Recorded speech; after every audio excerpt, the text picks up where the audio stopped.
বাবা, এটা এটা কি রে? খাও, খেয়ে দেখো। বাবা,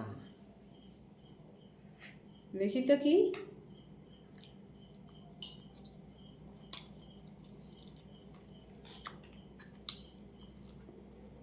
ভাল লাগছে তো। এটা কি করেছিস?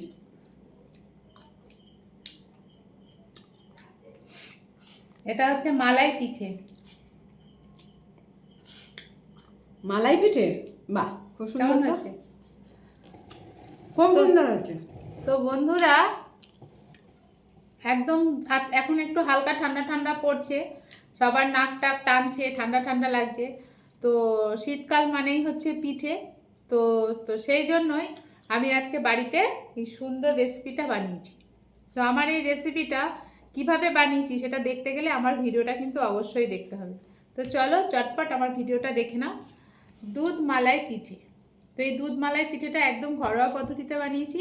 তো চলো রেসিপিটা দেখে নেওয়া যাক। তো চলো, দেখো গ্যাসে একটা কড়া বসিয়ে দিয়েছি। আর এই কড়ার মধ্যে আমি কিছুটা নারকেল কোড়া দিয়ে দেবো। একটা নারকেল ছিল, সেটাকে বিকালবেলা কুড়ে রেখেছিলাম। তো সেই নারকেল কোড়াটাকে আমি কড়ার মধ্যে দিয়ে দিলাম। তবে শুধু নারকেল কোড়া দিলে হবে না, এর মধ্যে আমি দিয়ে দেবো কিছুটা বাতাসা আর কিছুটা চিনি। তো চলো দেখো, কিছুটা বাতাসা দিয়ে দিলাম আর তারপরে দিয়ে দিলাম কিছুটা চিনি। তো যাই হোক, চিনি আর বাতাসাটাকে ভালো করে নারকেলের সঙ্গে দিয়ে খুব সুন্দর করে নাড়াচাড়া করতে হবে। দেখো তাড়াতাড়ি খুব সুন্দর করে নাড়াচাড়া করতে হবে, কারণ তা না হলে কিন্তু কড়াই লেগে যাবে। তো যাই হোক, দেখো নাড়াচাড়া করলাম। তারপরে দেখো কি সুন্দর নারকেলটা ভাজা ভাজা হয়েছে আর দারুণ একটা গন্ধ ছেড়েছে। হ্যাঁ, আমি একদম নারকেলের পুর তৈরি করে ফেলেছি। তো যাই হোক বন্ধুরা, এর মধ্যে বাজার চলে এসছে আমার, আর এদিকে নারকেলের পুরও রেডি হয়ে গেছে। তারপরে আমি নিয়েছি এরকম এক প্যাকেট সুজি, আর সুজিটাকে আমি মিক্সচার গ্রাইন্ডারের মধ্যে দিয়ে ভালো করে সুজিটাকে গ্রেট করে নেবো। একদম পুরো মিহি করে পেস্ট করে নেবো সুজিটাকে। তো দেখো আমার কি সুন্দর পেস্ট হয়ে গেছে। তো দেখো বন্ধুরা, এখানে একটা আমার সমস্যা হয়েছে, এই যে ব্যাটারটা আমার একটু হালকা মানে পাতলা টাইপের হয়ে গেছে। সেই ব্যাটারটাকে আমাকে একটু টাইট টাইট হলে ভালো হতো। তো যাই হোক, যা হয়েছে সেটা দিয়েই আমি তৈরি করে দেখাবো। আমি কিভাবে দুধ মালাই পিঠেটা তৈরি করি সেটা আমি তোমাদের সঙ্গে শেয়ার করছি। তো দেখো, আমি এখানে গ্লাস নিয়েছি আর গ্লাসের মধ্যে দিয়ে দিলাম ব্যাটারটা। পুরো ভর্তি করে দিলে হবে না, একটু মুখটা খালি রাখতে হবে, কেননা ভাপিয়ে উঠবে, একটু ফুলে উঠবে। তো সেই জন্য তো আমি এখানে নারকেলটাকে নাড়ু নাড়ু করে ভেতরে দিয়ে দেব। ব্যাটারটা যেহেতু খুব পাতলা টাইপের হয়ে গেছিলো, সেই জন্য নাড়ুগুলো সাইড হয়ে যাচ্ছিলো। তো তোমরা একটু টাইট করে করবে ব্যাটারটা, তাহলে দেখবে এই যে এটা দিচ্ছি এটা কিন্তু খুব সুন্দরভাবে মাঝখানেই থেকে যাবে। তো যাই হোক, আমি এইভাবেই তৈরি করে নিয়েছিলাম 3টে গ্লাসে ব্যাটার ভর্তি করে, তার মধ্যে এরকমভাবে নারকেলগুলোকে নাড়ু নাড়ু করে ভেতরে দিয়ে দিচ্ছিলাম পুরো মাঝখানে। এরপরে আমি একটা বাটি নেব, বাটির মধ্যে 3টে গ্লাস বসিয়ে দিয়েছি, আর বাটিটাকে বসিয়ে দিয়েছি একটা কড়াইয়ের মধ্যে কিছুটা জল দিয়েছি, দিয়ে এইভাবে বসিয়ে দিয়েছি। তারপরে আমি একটা স্টিলের ঢাকনা নেব, নিয়ে খুব সুন্দর করে এইভাবে চাপা দিয়ে দেবো, আর গ্যাসটাকে আমি হালকা মিডিয়ামে দিয়ে রাখবো। দিয়ে রাখলে এটা ভাপানোটা বেশ সুন্দর হবে। আর এদিকে এক পাশের একটা কড়ার মধ্যে আমি দিয়ে দিলাম 500 দুধ।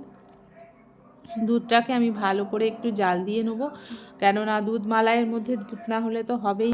তো দেখো বন্ধুরা, এখানে আমি দিয়ে দিলাম বাতাসা।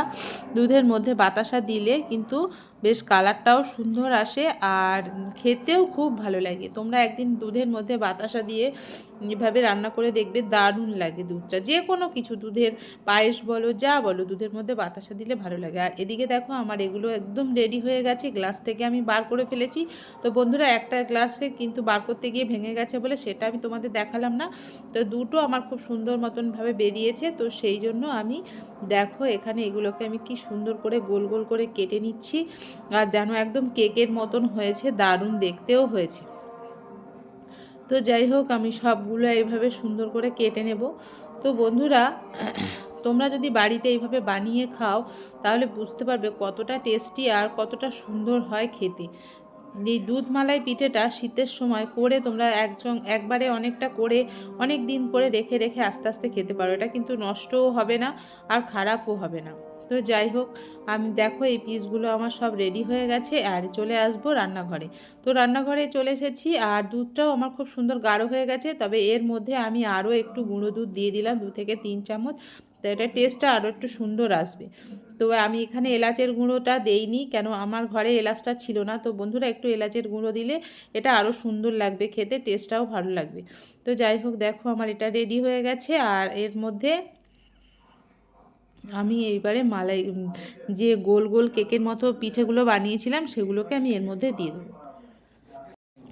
সবগুলো একসঙ্গে দিয়ে দিলাম, খুব সুন্দর করে সাজিয়ে সাজিয়ে একদম সুন্দর করে দিয়ে দিতে হবে আর কিছুক্ষণ একটু ফোটাতে হবে, তাহলে এই যে পিঠেগুলোর ভেতরে এই মালাইয়ের এটা ঢুকবে, তাহলে বেশ খেতে ভালো লাগবে। তো দেখো একদম খুব সুন্দর করে ফুটিয়ে আমি একদম রেডি করে নিয়েছি দুধ মালাই পিঠেটা। তো বন্ধুরা এটা অবশ্যই তোমরা বাড়িতে ট্রাই করবে আর করে খেয়ে দেখবে আর আমাকে অবশ্যই কমেন্টে জানাবে যে কেমন হয়েছে। এরকম সুন্দর সুন্দর আরও পিঠের রেসিপি পেতে হলে আমার সঙ্গে যুক্ত থাকতে হবে, আমার চ্যানেলটিকে ফলো করতে হবে। তো বন্ধুরা আমার চ্যানেলটিকে ফলো করে অবশ্যই আমার পাশে থাকবে আর পুরো ভিডিওটা দেখার জন্য তোমাকে অনেক অনেক অনেক ধন্যবাদ।